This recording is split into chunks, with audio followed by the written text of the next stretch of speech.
What is up, YouTube? This is John with Tech to Know. I'm just gonna tell you how I feel about this WWDC 21 keynote today. So, I think we're all a little bit underwhelmed as far as the what we found with the iPadOS 15. A lot of us were hoping for support for pro apps like Final Cut Pro, Logic, things like that. Me, I don't really use those. I'm using LumaFusion right now to edit this video. And I'm a novice, so I definitely consider myself a prosumer. So those weren't really big things for me. I use my iPad for, I do papers on them. I do some work, content consumption. It is my main device. So this is my old 2016 MacBook Pro, and it's holding on pretty good. But it's one of those things. I think I'm gonna end up getting a newer M1 Air, because the Air will kick this out the water, with the new M1 chip in it. But I think with the marketing that Apple did with the iPad keynote, when the 2021 iPad Pros came out, it really had us all hyped up for the possibilities of what will happen with that M1 chip in the new iPad Pro. Tim Cook being a 007, going in there, stealing the M1 chip and popping it in the iPad Pro, it had us all stoked. So, with the software update for iPadOS 15, a lot of rumors, leaks, a lot of different things kind of hyped us up.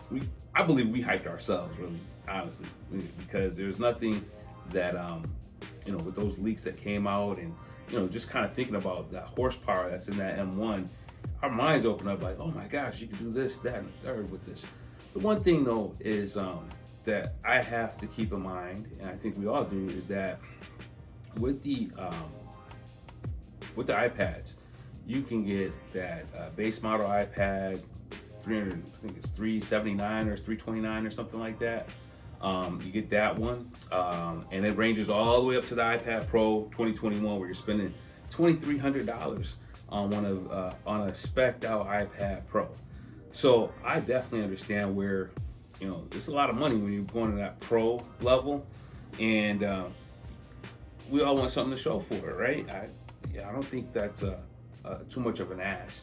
But we also have to keep in mind that this is one product line for Apple, and so they need to have it where it's it's currently the features that are on the base level iPad and the iPad Pro, they all are able to do the same thing. I think Apple wants to keep that uniformity to make sure that their product line is streamlined. One thought that I had, I know Apple probably would never do this, but it's almost as if they should have developed an iPad Pro OS 15, separate from iPadOS 15, which would have given those Pro features and things like that, to really allow people to justify their purchases that they've made. Especially if you get a 1 or 2 terabyte with the 16 gigabytes of RAM, like, you're expecting that thing to really kick some butt. So with the update, my 3 biggest changes that I think are pretty cool were the updates to multitasking. I do like the widgets. They should have put that on last year.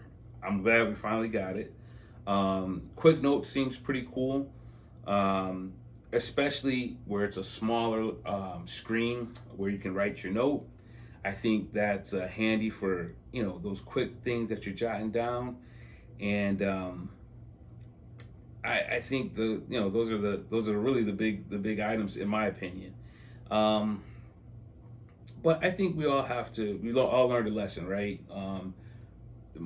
Apple's marketing is super strong, and Tim Cook didn't do us no favors being 007.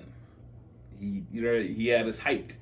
So when the keynote came, it's like for the WWDC, we're all kind of just taken back when we didn't see the updates for Final Cut Pro, or more robust multitasking and things like that. So it's one thing I think that we all just have to remember, especially like with the next big release, as far as like the fall event with the iPhones come out and things like that.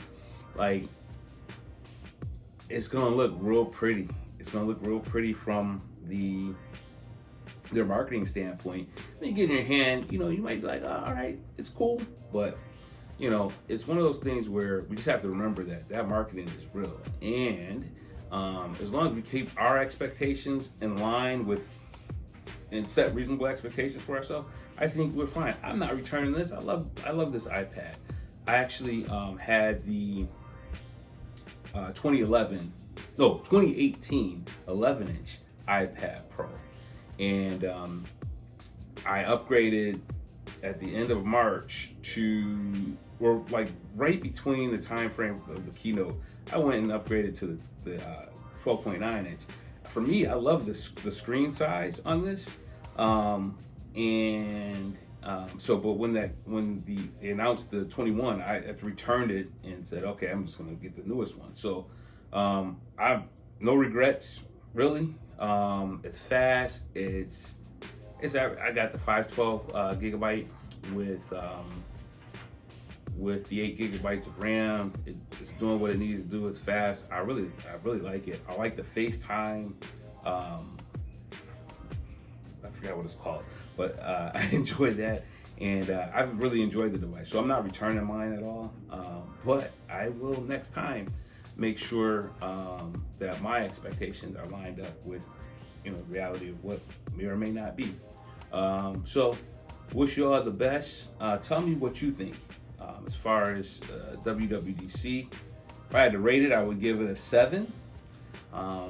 As far as iPadOS stuff, I think the other stuff that they covered was awesome, especially for the sharing with the iOS 15. So let me know what you think.